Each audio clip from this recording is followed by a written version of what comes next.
Hello दर्शकों, आप सब लोग कैसे हैं। मैं यही ध्यान और भावना करता हूँ कि आप सब लोग कुशल मंगल से होंगे, प्रसन्नचित्त होंगे, खुश होंगे, मस्त होंगे, दुरुस्त होंगे, चुस्त होंगे।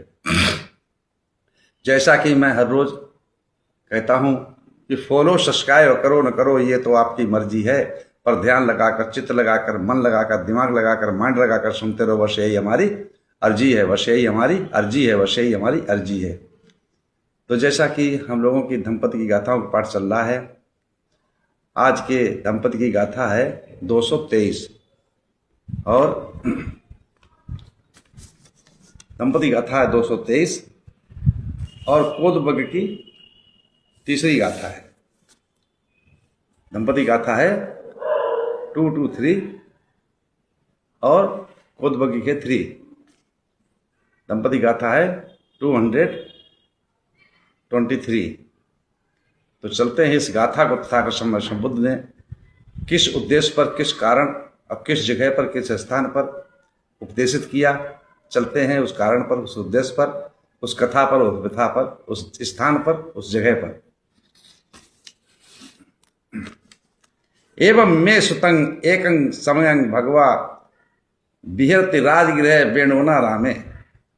ऐसा मैंने सुना, एक समय तथागत सम्यक संबुद्ध राजगृह के वेणुवन राम में विहर रहे थे। उस समय की वाक्या है, उस समय की घटना है, वहां पर उस स्थान की एक कहानी है कि उसी राजगृह नगर में एक पूर्ण नाम का श्रेष्ठ रहता था। मध्यम क्वालिटी का था, ना ज्यादा धनवान था ना कमजोर था। एक समय क्या हुआ कि तथागत सम्यक संबुद्ध के परम शिष्य सारिपुत्र जो है निवृत्त समापत्ति से की ध्यान भावना करके उठते हैं, तो उन अरहत सारिपुत्र को पूर्ण और उसकी पत्नी ने भोजन दान दिया। तो उस पुण्य के प्रभाव से उनको अच्छी खासी धन की बढ़ोतरी हुई कैसे कि एक समय वो खेत जोत रहा था, खेत जोतने में उसको खजाना मिला तो धनपति बन गया। राजा ने उसको धन कुबेर की स्थिति देकर के, अपने स्थान देकर के अपने राज्य सम्मिलित किया। धन कुबेर होते हैं, जैसे आज भी है कि जो राजा होता है उसके साथ धनवान सेठ लोग जुड़े रहते हैं। क्यों? कोई विपत आपत पड़ती है तो धन का व्यय वही करते हैं राज्य चलाने के लिए। तो उस सेठ को राजश्रेष्ठी के नाम से सम्मानित किया। उसकी एक कन्या थी, लड़की थी, तो उसका नाम था उत्तरा। एक समय क्या हुआ, तथागत सम्यक संबुद्ध को पूरे भिक्षु संघ के साथ पूर्ण ने 7 दिनों तक आमंत्रित किया भोजन दान के लिए। तो 7 दिन लगातार भोजन गए। तो उत्तरा भी उसमें धर्मपरायण थी, सिद्धाचारणी थी, बुद्ध धम्म संघ के प्रति आस्थावान थी, श्रद्धावान थी, आरुण थी उसकी जो बेटी थी। 7 दिन तक सेवा की। अब उत्तरा सयानी हो चुकी थी, शादी योग्य हो चुकी थी। तो उसके माता पिता ने उसके लायक वर देख करके उसकी शादी कर दी, विवाह कर दिया। जब विवाह कर दिया तो विवाह करके वो अपने पति घर में पहुंचती है, ससुराल में जाती है। तो पति उसका जो था वो अश्रद्धावान था, उसके अंदर श्रद्धा नहीं थी, भाव नहीं था, शील सदाचार नहीं था, दान करने की कोई चेष्टा नहीं थी। ये जब देखा, अब वो ना तो दान कर सकी उत्तरा वहां पर रह करके। समय बीतता गया, ना तो भगवान बुद्ध के प्रवचन सुनने के लिए न दर्शन हुए, ना भिक्षु संघ को भोजन दान दिया, ना भिक्षु संघ का प्रवचन सुनने को मिला, उपदेश सुनने को मिला, ना पुण्यानुमोदन मिला। तो बड़ा दुखी रहती थी। एक समय क्या, दुखी रहते रहते रहते उसने एक संदेश भेजा अपने पापा के लिए, अपने पिताजी के लिए, अपने डैडी के लिए। और उसने लिखा कि अगर पिताजी ऐसी जगह करना तो इससे अच्छा था मुझे किसी दासी बनाकर घर से बाहर निकाल देते तो अच्छा था। मैं तो यहाँ बंधनागार में पड़ी हूँ,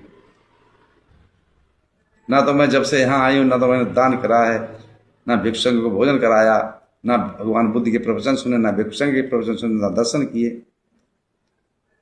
तो उसके जो पूर्ण था, पूर्ण ने 1000 का समर्पण उसके पास भेज दिया। संदेश वाहक से कह दिया, समझाना कि लगातार 15 दिनों तक अपने वो किसी जो श्रमा नाम की गणिका थी, बहुत अति सुंदर थी, तो उसको जो है अपनी जगह पे काम पे लगा दे, अपनी पति की सेवा में, और 15 दिन तो लगातार तू भिक्षु संघ को भोजन दान दे, भिक्षुओं की सेवा कर। जब ये संदेश पहुंचा, का समर्पण पहुंची, तो उसने वही काम शुरू कर दिया।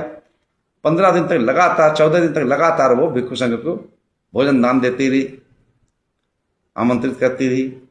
और 15वें दिन पवाणा का दिन था। तो पवाणा का दिन था, जानते हैं, जिसमें वर्षावास समापन होता है। पवाणा का दिन था जिसको बोलते हैं कुआर की पूर्णिमा। तो वो एक दिन पहले से ही बड़ा काम में व्यस्त, भाई भिक्षु संघ को भोजन दान देना है, पवाणा में जो है किसी चीज दान को 8 वर्ष का नाद था उसके तो होता है, व्यवस्था जुटानी पड़ती है, वहां भिक्षु संघ को भोजन देना होता है। तो वो पूरी व्यवस्था में लगी हुई थी। तो इधर से भाग रही, उधर भाग रही, इधर देख रही, उधर देख रही, तो उसमें पसीने से लथपथ हो रहे थे। और उसका जो पति था वो ऊपर के झरोखे से देख रहा था, खिड़की से। मन में क्या सोचा, मूर्ख है, बिल्कुल पागल है, अपने बिल्कुल बेकार करना लगा। ऐसी मूर्ख है जो ऐसी सुंदरता निकलेगी। और उसके पास में सिरमा खड़ी थी उसकी सेवा में। तो सिरमा जब सुना, सिरमा भी अब उसको ऐसा नहीं था कि मैं एक 15 दिन के लिए नौकरानी बन के आई हूँ। उसको अहम हो गया था कि मैं तो इनकी बिल्कुल घरेली हो गई हूँ, और सिरमा जो है सौतेली हो गई है, सौतन हो गई है। तो उसके मन में ये विचार उठा, वहां से चली है। तो रसोई घर में जहाँ खाना पक रहा था, तो वहां उसने घी गर्म किया, घी गर्म करके और चमचा में लिया या कटोरा में लिया, किसी चीज में लेकर के, और जहां उत्तरा बैठी थी वहां उसके ऊपर डालने के लिए चली। तो उत्तरा ने जब सिरमा को देखा, अपने मन में विचार उत्पन्न किए कि देखो, इस सिरमा की ही वजह से आज मैं सुख को प्राप्त कर सकी हूँ, कि 15 दिन तक मैंने जो दान किया है वो कर सकी हूँ, प्रवचन सुन सकी हूँ।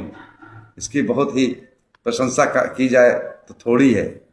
लेकिन सिरमा के दिमाग में कुछ और ही चल रहा था। जब वो नजदीक पहुंचती तो देखा गरम घी मेरे ऊपर डालने आ रही है, तो उसने अपने मन में विचार किया, सोच फैलाई कि अगर मैंने आज दिन तक सिरमा के प्रति या किसी के प्रति कोई द्वेष भावना रखी हो, कोई विरोधाभास रखा हो, तो ये घी मुझे जला दे। अन्यथा अगर जो हमने ऐसा ना रखा हो, मन में विचार भी नहीं किया हो किसी को सताने का या किसी को दुख देने का या द्वेष भावना का रखा हो, तो मुझे न जलाए। तो उसने वो चमचा उसके ऊपर डाला घी का, लेकिन उत्तरा का कुछ नहीं बिगड़ा। वो जैसे कमल के फूल पर पानी गिरता है तो नीचे गिर जाता है, कुछ नहीं होता उसका, वैसे उसी प्रकार से गया। फिर दूसरी बार भर के लाई, तो दूसरी बार जब घी को भर के ला रही थी, तो उस घर के नौकर चाकरों ने, नौकरियानियों ने देख लिया और देख करके उसकी पिटाई करने लगी। तो उसी समय जब पिटाई करते देखा उत्तरा ने कहा कि नहीं नहीं, इसको मारो मत, इसको मारो मत। और जो उसको चढ़ने लग चुकी थी, इसके अच्छे से सुगंधी वस्तुओं से तेल मालिश करो। उसकी मालिश करवाई। अब जब मालिश करवाई तो बड़ा वो है शर्मिंदगी उसको महसूस हुई। तो उत्तरा के चरणों में गिर पड़ी और कहे, बहन मुझसे बहुत बड़ी भूल हो गई, बहुत बड़ी गलती हो गई, मुझे माफ़ कर दो। तो उत्तरा ने कहा कि देखो भाई, अगर माफ़ी ही मांगनी है तो चल करके भगवान बुद्ध से माफ़ी मांगो, मैं इतनी बड़ी माफ़ करता नहीं हूँ। दूसरा दिन हुआ, पवारना का दिन था, दे करके पहुँचती है भगवान बुद्ध के पास, एक संग भोजन होता है। उसको उत्तरा और सिरमा जब पहुँचती है भगवान बुद्ध के पास, दोनों पंचांग प्रणाम करती हैं। तो सिरमा माफ़ी मांगती। तो उसी समय जो उत्तरा थी उससे पूछते हैं भगवान, क्या बात है, तो उत्तरा पूरा जो है वृतांत बता देती। उसी प्रकार शर्मा से पूछते तो शर्मा ने भी बता दिया। तो जब ये बताया तो उत्तरा ने जिस समय बताया कि मैंने ऐसे ऐसे मैत्री भावना रखी और ऐसे ऐसे दया भावना रखी, मैंने कोई गलत विचार उत्पन्न नहीं किया, क्रोध उत्पन्न नहीं किया, गुस्सा उत्पन्न नहीं की, गुस्सा को दमन किया, कंट्रोल किया, लगाम लगा ली, तो उसी समय तथागत सम्यक संबुद्ध ने 3 बार कहा साधु साधु साधु, धन्य है, तुमने बहुत ही अच्छा गुणवान कार्य किया है। ऐसा काम हर किसी की बस की बात नहीं होती। उसी समय पर तथागत सम्यक संबुद्ध ने कहा जो क्रोध को जीत लेता है वो सबसे बड़ा सारथी है। उसमें भी गाथा कहा है तथागत सम्यक संबुद्ध, अक्रोधे न जिने क्रोधं, अक्रोधे न जिने क्रोधं, असाधुं साधुना जिने, जिने कदरियं ताने न सच्चे न अलीकवादिनं। क्या कहा? क्रोध को अक्रोध से जीतो, क्रोध को अक्रोध से जीतो, शांति से जीतो, और असाधु को भलाई से जीतो, साधुता से जीतो, कंजूस को दान से जीतो। कितनी अच्छी बात कही भगवान, कंजूस को दान से जीतो, धन करके, और झूठ बोलने वाले को सत्य बोलने से जीतो, सत्य बोल करके जीतो। ऐसा तथागत उस समय इस गाथा को कहा था। इसका अर्थ ये था। इसी के साथ मैं अपनी वाणी को विराम देता हूँ।